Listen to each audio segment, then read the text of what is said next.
Good morning students. Online classes में आपका स्वागत है।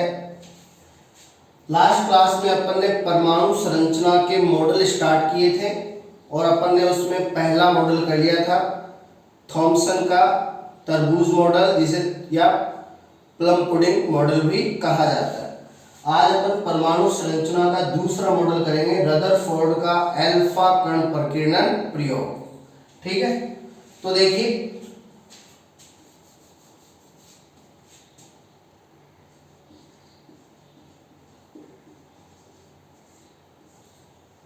रदरफोर्ड है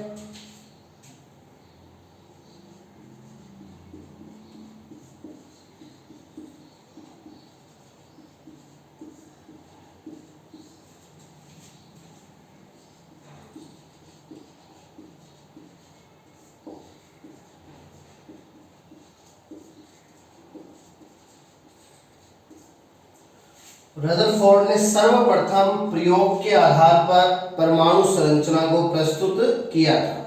ठीक है ना। अब देखिए रदरफोर्ड, जिसका पूरा नाम अर्नेस्ट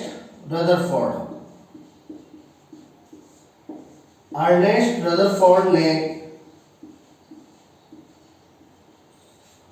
100 नैनोमीटर मोटी सोने की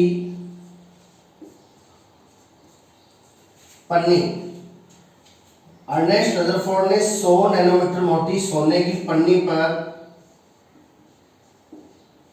अल्फा कण क्या होता है? हीलियम का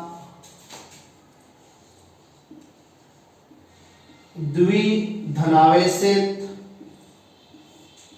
नाभिक।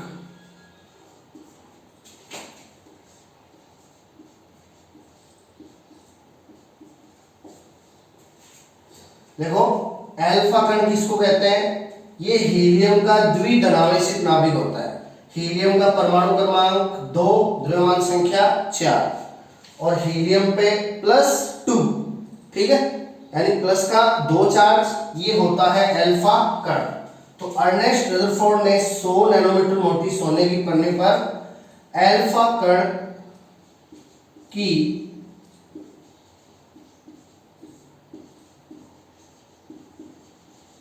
बौछार करवाई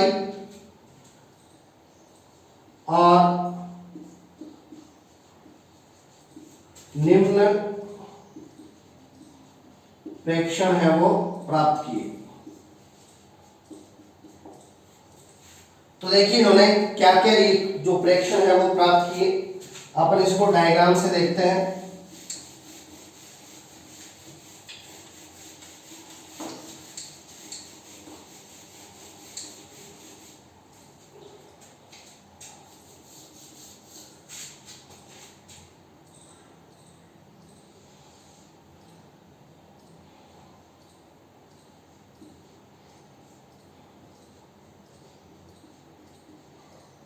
ये अपन ने इधर ले लिया अल्फा कण स्रोत,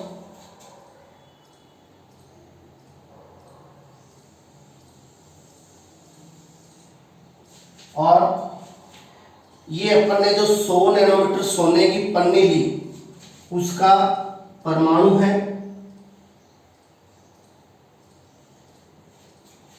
ठीक है, अब देखिए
अब देखिए रदरफोर्ड ने क्या देखा इस प्रयोग द्वारा, इसने 100 नैनोमीटर सोने की पन्नी ले ली, यहाँ पे 100 नैनोमीटर सोने की पन्नी है और ये उसका एक परमाणु है, और इधर से अल्फा कण स्रोत से इसने बौछार करवाई अल्फा कणों की। तो इन्होंने क्या देखा कि जो अधिकांश अल्फा कण है वो बिना विक्षेपित हुए सीधे निकल गए। ये परमाणु है, इस पे अल्फा कणों की बौछार करवाई तो अधिकांश अल्फा कण है वो विक्षेपित हुए बिना सीधे निकल गए। अब देखिए ऊपर से अपन ने 4 अल्फा कणों को सीधा विक्षेपित दिखाया है और नीचे से भी अपन ने 4 अल्फा कणों को सीधा विक्षेपित दिखाया। इसका मतलब अधिकांश अल्फा कण है वो बिना विक्षेपित हुए सोने की पन्नी को पार करके सीधा निकल गए। ठीक है, अब देखिए कुछ एक अल्फा कण जो बीचों बीच वाले भाग के पास से गुजरे, कुछ एक अल्फा कण, अब देखो अल्फा कण को अपन ने बताया हीलियम का द्विधनात्मक नाभिक, ये अल्फा कण होता है। ठीक है, अब जो अल्फा कण बीचों बीच वाले भाग के पास से गुजरे, अब अपन को पता है कि परमाणु में बीचों बीच क्या होता है, नाभिक होता है ना, और नाभिक में क्या पाया जाता है, धनावेश, और हीलियम है वो भी क्या है, धनावेशित कण है। तो जो अल्फा कण बीचों बीच वाले भाग के पास से गुजरेंगे तो वो प्लस प्लस प्रतिकर्षण के कारण समान आवेश एक दूसरे को क्या करते हैं, प्रतिकर्षित करते हैं। तो ये भी धनावेश है और ये भी धनावेश है, तो समान आवेश एक दूसरे को प्रतिकर्षित करेंगे। तो जो अल्फा कण बीचों बीच वाले भाग के पास से गुजरे तो वो विक्षेपित हो जाते हैं 90 डिग्री पे, वो विक्षेपित हो जाते हैं 90 डिग्री पे, है ना। तो इन्होंने देखा कुछ अल्फा कण जो बीचों बीच वाले नाभिक भाग के पास से गुजरे वो 90 डिग्री के कोण पे विक्षेपित हो गए। अब इन्होंने देखा कि बहुत सारे अल्फा कणों में से एक दो कण जो कि परमाणु के एकदम बीचों बीच वाले भाग से टकराते हैं। अब परमाणु के बीचों बीच वाला भाग क्या है, नाभिक। तो इस बीचों बीच वाले भाग से जो अल्फा कण टकराया, तो अपन को पता है बीचों बीच वाले भाग में बहुत सारा क्या होता है, धनावेश होता है। अब ये धनावेशित कण बहुत सारे धनावेश से टकराएगा तो ये तीव्र गति से क्या होगा, प्रतिकर्षित होगा, है ना। तो ये अल्फा कण प्रतिकर्षित होकर उसी दिशा में वापस लौट आया। अब देखो ये अल्फा कण इधर से यहां पे जा रहा है और ये बहुत सारे धनावेश से टकराया और वापस प्रतिकर्षित होकर उसी दिशा में वापस लौट आया, यानी ये 180 डिग्री के कोण पे क्या हो गया, विक्षेपित हो गया, है ना। तो ये रदरफोर्ड के अल्फा कण प्रयोग के क्या है, प्रेक्षण है। इन्होंने देखा अधिकांश अल्फा कण बिना विक्षेपित हुए सीधे निकल गए। ठीक है, अब लगभग 2000 में से एक कण, 2000 में से एक अल्फा कण है वो नाभिक के पास से गुजरता है और वो 90 डिग्री के कोण पे विक्षेपित हो जाता है।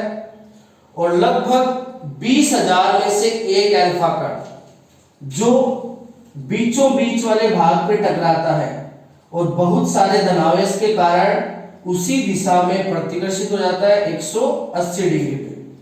अब ये जो घटना थी जिसमें लगभग 20,000 में से एक अल्फा कण जो बीचों बीच वाले भाग से टकराया और उसी दिशा में वापस लौट आया 180 डिग्री कोण पे, ये रदरफोर्ड के लिए इतनी आश्चर्यजनक घटना थी कि मानो बारूद का गोला है वो कागज से टकराकर वापस आ गया। ठीक है ना। ये रदरफोर्ड के लिए कितनी आश्चर्यजनक घटना थी, मानो बारूद का गोला है, बारूद का गोला मतलब अल्फा कण, वो कागज से टकराकर वापस आ गया हो उसी दिशा में, जो कि क्या होता है, असमूह होता है ना। तो देखो यहीं से रदरफोर्ड ने नाभिक की खोज की थी, यहीं से रदरफोर्ड ने किसकी खोज की थी, नाभिक की खोज की थी। अपन नाभिक का खोजकर्ता किसको लिखते हैं, अर्नेस्ट रदरफोर्ड को। तो इसी प्रकार से रदरफोर्ड ने नाभिक की खोज की थी। अब रदरफोर्ड ने क्या माना कि ये जो धनावेशित अल्फा कण है, ये धनावेशित अल्फा कण बीचों बीच वाले भाग से टकराकर उसी दिशा में वापस प्रतिकर्षित हो रहा है 180 डिग्री कोण पे। मतलब यहां बीचों बीच है वो बहुत सारा क्या है, धनावेश है। यहां बीचों बीच परमाणु के बीचों बीच बहुत सारा क्या है, धनावेश है। तभी ये धनावेशित कण है वो उसके द्वारा क्या हो गया, प्रतिकर्षित हो गया और उसी दिशा में वापस लौट आया। तो फिर रदरफोर्ड ने बताया कि परमाणु के बीचों बीच बहुत सारा धनावेश है वो केंद्रित होता है और इस बीचों बीच वाले भाग को रदरफोर्ड ने नाम दिया नाभिक। ठीक है, जिसके अंदर बहुत सारा धनावेश केंद्रित होता है, इसीलिए ये अल्फा कण है वो इससे टकराकर उसी दिशा में वापस लौट आता है। तो इस प्रकार परमाणु के बीचों बीच नाभिक की खोज की किसने, अर्नेस्ट रदरफोर्ड ने।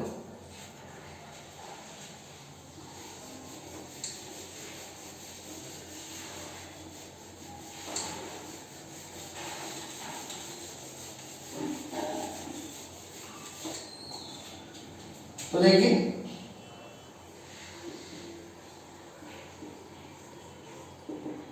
इसके प्रेक्षण में पहला क्या था,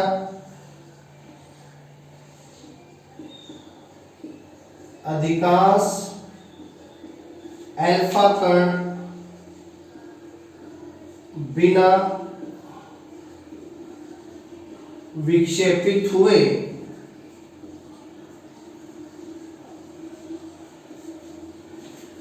सीधे निकल गए।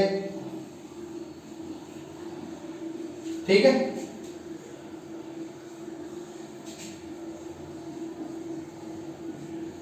लगभग 2000 में से एक अल्फा कण जो बीचों बीच वाले भाग के पास से गुजरते हैं, वो 90 डिग्री पर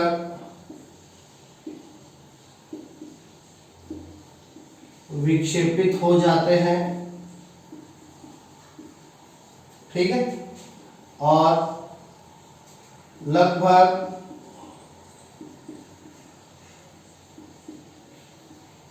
20,000 में से एक अल्फा कण जो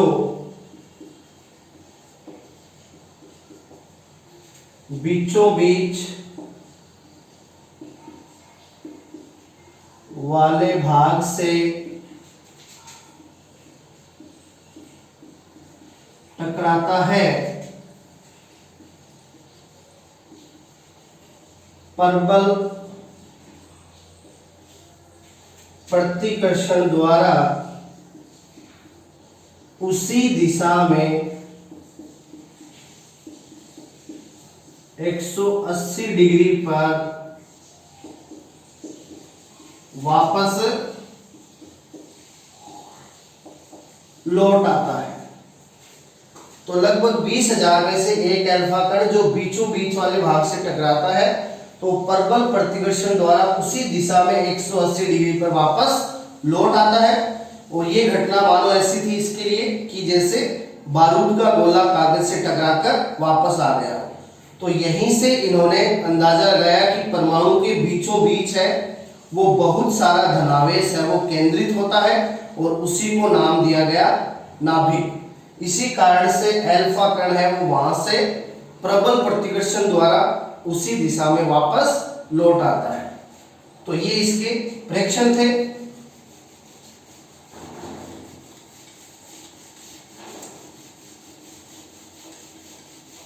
अब इन प्रेक्षणों द्वारा इन्होंने क्या निष्कर्ष निकाले?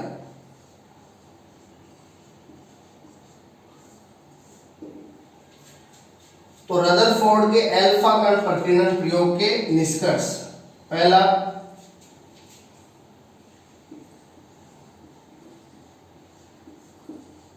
परमाणु का अधिकांश भाग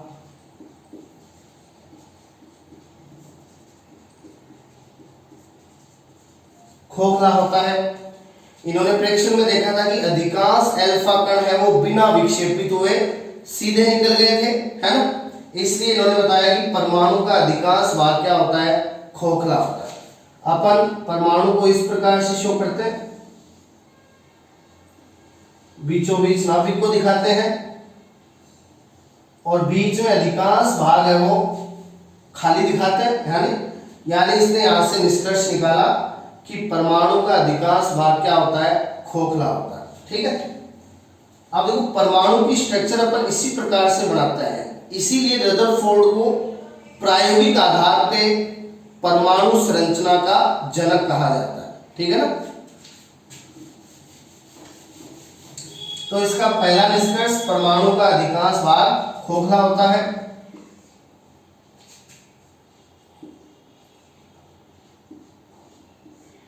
परमाणु के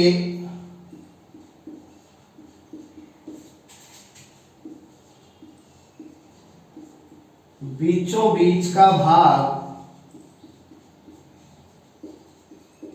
जहां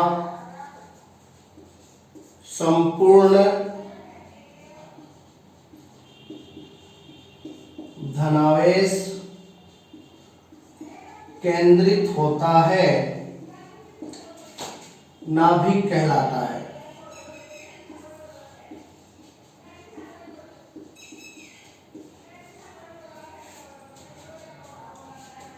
अब देखो, यानी इन्होंने देखा था कि जो बीचों बीच जो कण टकराता है वो प्रबल प्रतिकर्षण द्वारा उसी दिशा में वापस लौट आता है। तो रदरफोर्ड ने अनुमान लगाया कि परमाणु के बीचों बीच है वो बहुत सारा धनावेश है वो केंद्रित होता है और इसलिए परमाणु के बीचों बीच का भाग जहां संपूर्ण धनावेश केंद्रित होता है उसे क्या कहा गया? नाभिक कहा गया। तो इस प्रकार से यहां नाभिक की खोज की अर्नेस्ट रदरफोर्ड ने। ठीक है। अब देखिए,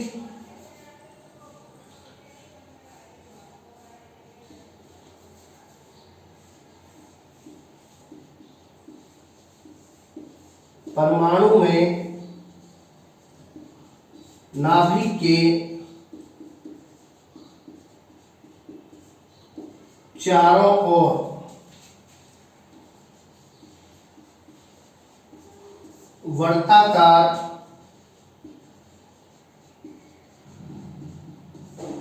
कक्षाओं में इलेक्ट्रॉन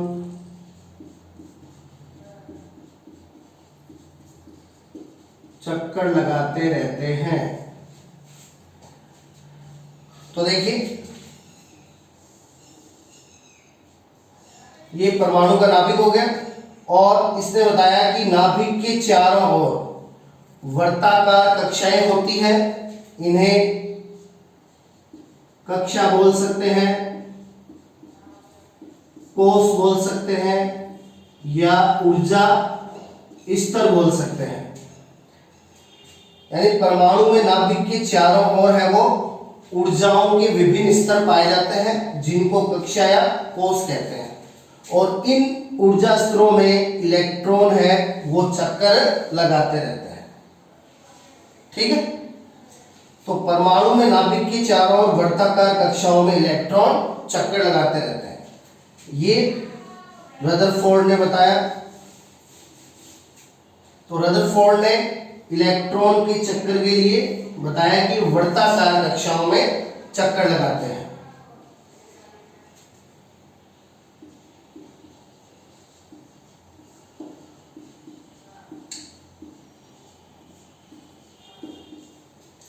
उदासीन परमाणु में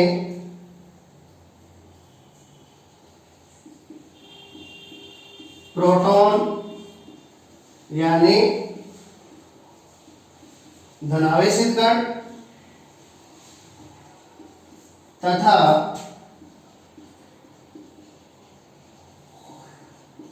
इलेक्ट्रॉन यानी कि ऋणावेशित कण। उदासीन परमाणु में प्रोटॉन तथा इलेक्ट्रॉन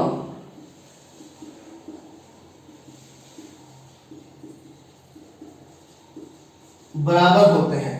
अब देखिए उदासीन परमाणु में प्रोटॉन और इलेक्ट्रॉन बराबर होंगे तो अपन को पता है प्रोटॉन और इलेक्ट्रॉन पे आवेश क्या होता है, समान होता है 1.6 गुणा 10 की घात -19 कूलाम। अब प्रोटॉन पे वो पॉजिटिव होता है और इलेक्ट्रॉन पे वो नेगेटिव होता है। अब उदासीन परमाणु में प्रोटॉन और इलेक्ट्रॉन की संख्या बराबर होगी और उनका आवेश का परिमाण क्या होगा, बराबर होगा, एक प्लस होगा और एक माइनस होगा। तो दोनों एक दूसरे को क्या कर देंगे, संतुलित कर देंगे। इसलिए परमाणु कैसा होगा, उदासीन होगा, उस पे परमाणु पे कोई आवेश नहीं होगा। ठीक है।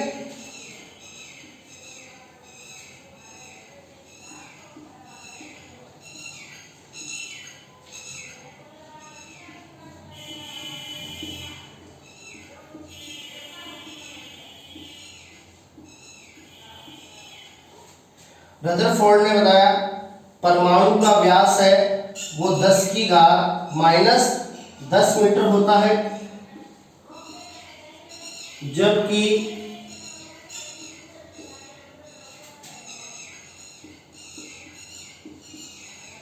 नाभिक का व्यास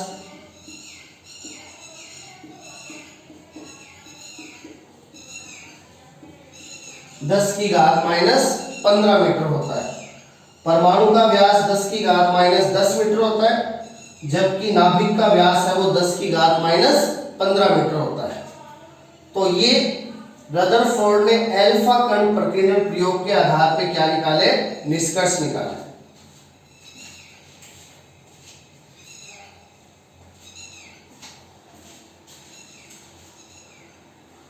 तो यहां से रदरफोर्ड ने क्लियर किया कि परमाणु का अधिकांश भाग है वो खोखला होता है। परमाणु के बीचों बीच का भाग जहां संपूर्ण धनावेश केंद्रित होता है क्या कहलाता है, नाभिक कहलाता है। और परमाणु में नाभिक के चारों ओर ऊर्जाओं के स्तर होते हैं और इन वर्ताकार कक्षाओं में इलेक्ट्रॉन क्या है, चक्कर लगाते हैं। और उदासीन परमाणु में प्रोटॉन और इलेक्ट्रॉन की संख्या बराबर होती है, इसलिए परमाणु उदासीन होता है। और परमाणु का जो व्यास है वो 10 की घात -10 मीटर। अब इसे सेंटीमीटर में कन्वर्ट करेंगे तो 10 की घात -8 सेंटीमीटर। और नाभिक का व्यास 10 की घात -15 मीटर या सेंटीमीटर में 10 की घात -13 सेंटीमीटर। ठीक है ना। तो इस प्रकार से ये परमाणु की संरचना के क्या है, निष्कर्ष है, किसके अनुसार, रदरफोर्ड के अनुसार। अब अगली क्लास में अपन रदरफोर्ड के अल्फा कण प्रकीर्णन प्रयोग की कमियां करेंगे। ठीक है ना, यानी इसके प्रयोग में क्या क्या कमियां रही। और उसके बाद अपन नील्स बोहर का परमाणु मॉडल है वो स्टार्ट करेंगे। ठीक है, धन्यवाद।